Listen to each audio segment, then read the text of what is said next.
Hello friends, അസ്സലാമു അലൈക്കും. Rabies കിച്ചണിലേക്ക് എല്ലാവർക്കും സ്വാഗതം. ഇന്ന് ഞാൻ വന്നിട്ടുള്ളത് വളരെ ടേസ്റ്റി ആയിട്ടുള്ള ഒരു ബീഫ് കറിയുടെ റെസിപ്പിയുമായിട്ടാണ്. അപ്പോൾ അത് എങ്ങനെയാണ് ഞാൻ തയ്യാറാക്കുന്നതെന്ന് നോക്കാം. അതിനായി ഒരു കുക്കറിലേക്ക് 1/2 കിലോ ബീഫ് കഴുകി വൃത്തിയാക്കി എടുത്ത് വെച്ചിട്ടുണ്ട്. ഇതിലേക്ക് ചേർത്ത് കൊടുക്കാനായി നമുക്ക് 2 ടേബിൾ സ്പൂൺ അളവിൽ മല്ലിപ്പൊടി ഒരു പാനിലിട്ട് ചൂടാക്കിയെടുക്കാം. ലോ ഫ്ലെയിമിൽ വെച്ചിട്ട് 1 മിനിറ്റ് സമയം ഒന്ന് വറുത്തെടുത്താൽ മതിയാകും. ഒട്ടും തന്നെ കരിഞ്ഞു പോയേക്കരുതേ. കരിഞ്ഞു പോയാൽ പിന്നെ കറിയുടെ ടേസ്റ്റിൽ വ്യത്യാസം വരും. ഇപ്പോൾ മല്ലിപ്പൊടി ഞാൻ വറുത്തെടുത്തിട്ടുണ്ട്. ഇനി ബീഫ് വേവിക്കാനുള്ള മസാലകൾ ചേർത്ത് കൊടുക്കാം. അതിനായി ഞാൻ 1 ടേബിൾ സ്പൂൺ ഇഞ്ചി വെളുത്തുള്ളി ചതച്ചത് ചേർത്ത് കൊടുത്തിട്ടുണ്ട്. 1/2 ടീസ്പൂൺ മഞ്ഞൾപ്പൊടി, നേരത്തെ നമ്മൾ വറുത്തെടുത്ത് വെച്ചിട്ടുള്ള 2 ടേബിൾ സ്പൂൺ മല്ലിപ്പൊടിയും ചേർത്ത് കൊടുക്കാം. ഇനി 1 ടീസ്പൂൺ കുരുമുളക് പൊടിയും. ഇനി ഇതിലേക്ക് കുറച്ച് ചുവന്നുള്ളി കട്ട് ചെയ്തത് ചേർത്ത് കൊടുക്കുന്നുണ്ട്. അതോടൊപ്പം തന്നെ 4 പച്ചമുളകും ആവശ്യത്തിനുള്ള ഉപ്പും കൂടി ചേർത്ത് കൊടുത്തിട്ട് ഇതെല്ലാം കൂടി ഒന്ന് മിക്സ് ചെയ്തെടുക്കാം. ചുവന്നുള്ളി ചേർത്ത് കൊടുക്കുന്നതിൽ പ്രത്യേകിച്ചൊരളവൊന്നുമില്ല. എത്രത്തോളം കൂടുതൽ ചേർത്താലും നമ്മുടെ ബീഫ് കറിക്ക് നല്ലൊരു ടേസ്റ്റ് കിട്ടും.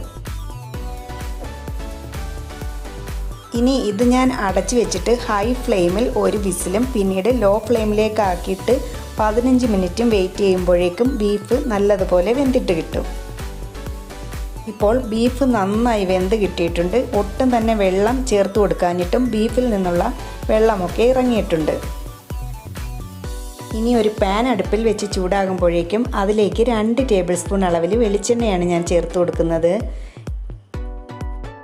എണ്ണ ചെറുതായി ഒന്ന് ചൂടായി വരുമ്പോഴേക്കും അതിലേക്ക് 15 അല്ലി വെളുത്തുള്ളി ചെറുതായി കട്ട് ചെയ്തത് ചേർത്ത് കൊടുക്കുന്നുണ്ട്. ഇത് ചെറുതായി ഒന്ന് വഴറ്റിയതിന് ശേഷം അതിലേക്ക് 2 ടേബിൾ സ്പൂൺ അളവിൽ മുളക് പൊടി ഞാൻ ചേർത്ത് കൊടുക്കുകയാണ്. മുളക് പൊടി കരിഞ്ഞു പോകുമെന്നുള്ള പേടിയുണ്ടെങ്കിൽ ഫ്ലെയിം ഓഫ് ചെയ്തിട്ട് വേണം ചേർത്ത് കൊടുക്കാൻ വേണ്ടിയിട്ട്.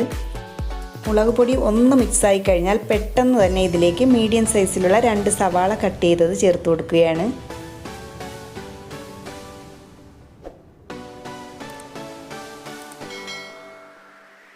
സവാളയും മുളക് പൊടിയും ഒക്കെ ഒന്ന് മിക്സായി വന്നു കഴിഞ്ഞാൽ പിന്നെ നമുക്കിതിലേക്ക് ചേർത്ത് കൊടുക്കേണ്ടത് ഈ ഉള്ളിയിലേക്ക് ആവശ്യമായിട്ടുള്ള ഉപ്പ് കൂടിയാണ്.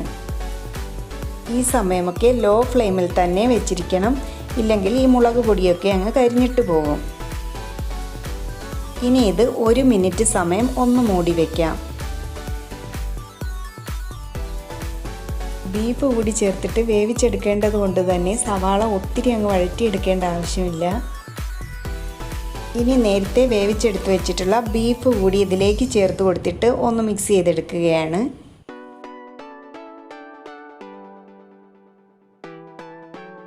ഗ്രേവി കുറച്ച് മതിയെങ്കിൽ ഇതിലേക്ക് ഇനി വെള്ളം ചേർത്ത് കൊടുക്കേണ്ട ആവശ്യമില്ല.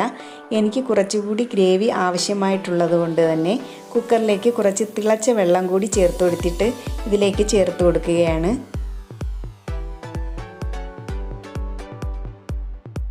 ഇനി ഈ സവാളയൊക്കെ ചെറുതായി ഒന്ന് വേവാനും അതുപോലെ ഈ ബീഫിലേക്ക് ഈ എരിവൊക്കെ ഒന്ന് പിടിക്കാനും വേണ്ടിയിട്ട് ഒരു 10 മിനിറ്റ് സമയം നമുക്ക് അടച്ചു വെച്ചൊന്ന് കുക്ക് ചെയ്തെടുക്കാം. ഇപ്പോൾ 10 മിനിറ്റ് കഴിഞ്ഞിട്ടുണ്ട്. ഞാൻ ഇതിലേക്ക് ഒരു നുള്ള് ഉലുവപ്പൊടി കൂടി ചേർത്ത് കൊടുക്കുകയാണ്. അതോടൊപ്പം 1 ടീസ്പൂൺ അളവിൽ കുരുമുളക് പൊടിയും 1/2 ടീസ്പൂൺ അളവിൽ ഗരം മസാലപ്പൊടിയും അതേപോലെ തന്നെ 1 ടീസ്പൂൺ അളവിൽ പെരുംജീരകപ്പൊടിയും ചേർത്ത് കൊടുക്കുന്നുണ്ട്.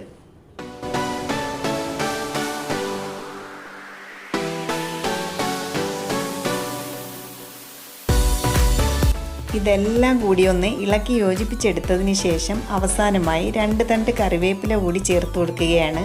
മല്ലിയിലയുടെ ഫ്ലേവർ ഇഷ്ടമാണെങ്കിൽ ഈ സമയം മല്ലിയിലയും ചേർത്ത് കൊടുക്കാവുന്നതാണ്.